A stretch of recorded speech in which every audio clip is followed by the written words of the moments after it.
Cuando te encuentres cabalgando en un caballo muerto, es hora de que te bajes de él. Y con esta frase quiero empezar el tema del duelo en la pareja, el tema de la pérdida en la pareja.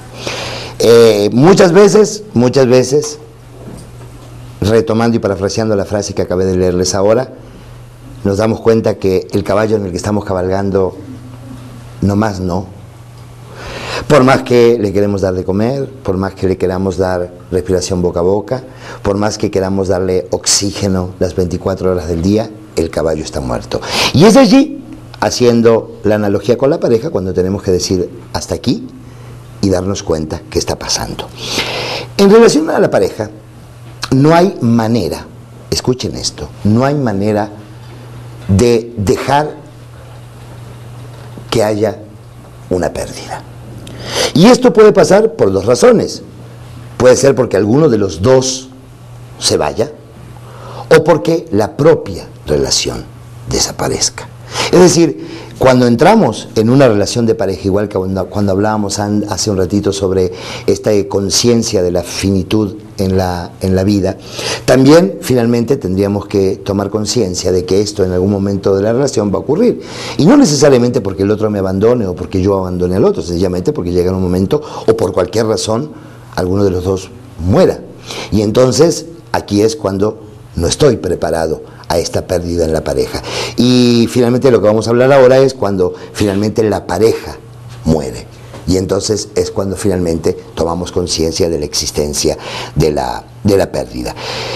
Irnos de la relación con las manos vacías es dejarnos a nosotros un vacío que nos impide avanzar.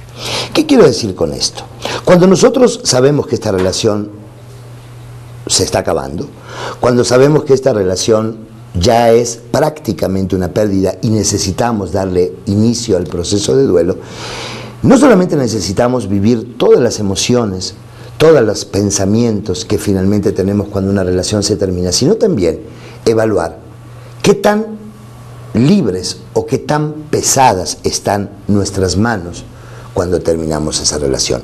Si yo me doy cuenta que mis manos están pesadas, es decir, si yo me di cuenta que mis manos están pesadas, significa que mis emociones están muy cargadas, que mi cuerpo está muy cargado, que mis pensamientos están muy cargados, significa entonces que estoy yéndome con las manos llenas.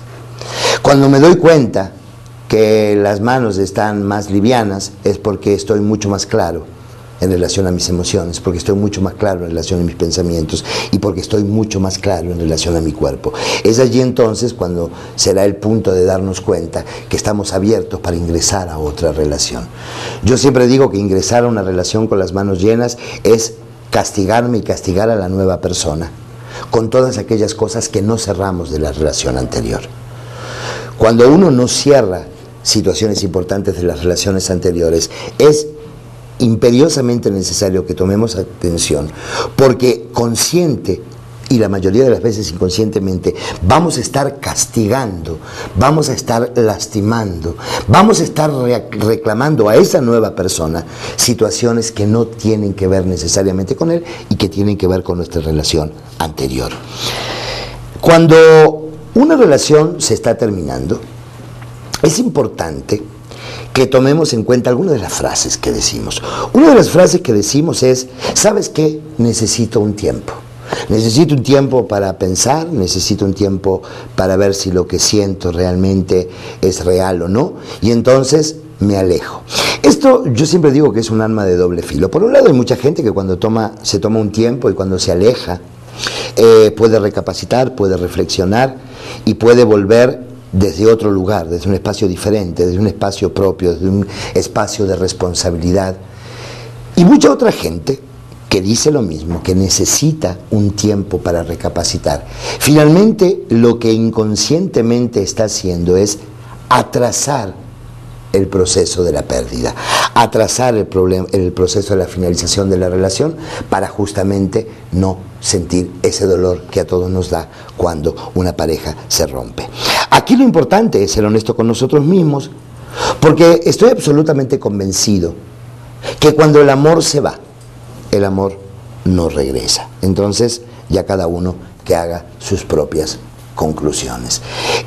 Les hablaba hace un ratito sobre esta necesidad de entender que una vez que se produce una pérdida, entramos en el proceso de duelo. De manera tal que este duelo tiene 4 etapas fundamentales, tanto en la relación de pareja, cuando algo se rompe, como también cuando alguien fallece. Y la primera es aceptar la realidad de la pérdida. Nosotros la mayoría de las veces nos sentimos en shock cuando nos avisan que alguien murió, cuando nos avisan que esa persona ya no está. Inmediatamente lo que hacemos es negar esta situación y decir, no, esto no puede ser, esto no me puede estar ocurriendo a mí, sobre todo si nos está pasando como pasa en toda Latinoamérica, pero específicamente en nuestro país, en donde ahora no solamente la gente se muere por muerte natural, sino ahora de pronto ves a una persona y tal vez mañana la secuestran y la matan, o tal vez una persona que hoy a la mañana salió de tu casa y te llaman a la noche para decirte que se mató en un accidente. El shock es cada vez más fuerte, es decir, en la medida que vamos ingresando en esta escala de la que les acabé de mencionar, una cosa es aceptar la muerte por muerte natural, otra cosa es aceptar la muerte cuando te llaman y te dicen que hay un accidente o cuando hay un suicidio, y muchísimo más cuando hay un homicidio. Cada uno va cargando y se va cargando más de emociones complicadas. En el caso de las etapas en la pareja, por más que uno se vaya preparando que esto ya no va, que esto en cualquier momento puede finalizar, que la otra persona o yo me pueda ir de la relación, realmente, como les decía hace un ratito con los duelos anticipatorios, verdaderamente el duelo comienza cuando esa persona amada, cuando esa persona que era amada, o cuando esa persona yo amaba, abre la puerta, agarra sus maletas y se va. Ese es el momento más doloroso. Y fíjense que es diferente al abandono, incluso, porque el abandono es mucho más doloroso cuando alguien desaparece sin saber por qué se fue. Cuando hay una relación que está en conflicto, cuando hay una relación que está a punto de que se termine, ya me lo voy esperando. El problema es cuando soy abandonado. Cuando esa persona, sin darme demasiadas razones, sin decirme qué es lo que está pasando, ya no me llama más, ya desaparece de mi casa, ya no me contesta las llamadas. Esas pérdidas nos hacen ingresar en un proceso de duelo muchísimo más traumático que cuando nosotros finalmente estamos esperando que ese duelo ocurra. Cuando nosotros podemos asumir y tomar conciencia de que esa persona ya no está más en mi vida, ya sea porque falleció o porque terminó la relación, aparece entonces lo que yo llamo trabajar las emociones y el dolor de la pérdida. Es aquí cuando aparecen las emociones muy mezcladas en nosotros. La primera emoción que aparece cuando alguien se muere, o cuando alguien me deja, o cuando alguien dejo, es el tema del enojo. El enojo se convierte como un enojo de 2 vías. Primero es un enojo exterior, es decir, es un enojo que yo saco para afuera y empiezo a culpar al otro y empiezo a decirle por qué, si nos habíamos prometido amor toda la vida, si hace 4 días me estaba diciendo que todo estaba bien y ahora de pronto me dice que ya me deja.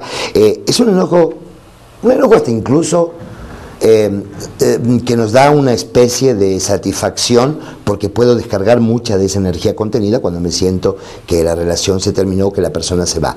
Después empieza a complicarse el enojo cuando entonces ya no solamente empiezo a pensar natural en la venganza, el enojo es primo hermano de la venganza, cuando empiezo a comenzar a pensar de qué manera me puedo vengar de ese otro, es decir, si no está conmigo no va a estar con nadie, si esa persona que tanto le di, que tanto me entregué, por supuesto, y entonces empiezo a pensar si le voy a poner gansitos en el tanque de la gasolina, si voy a aparecerme. Hay historias de verdad de película en relación a todo esto, que ya supongo que ustedes las conocerán, en relación a este enojo exterior.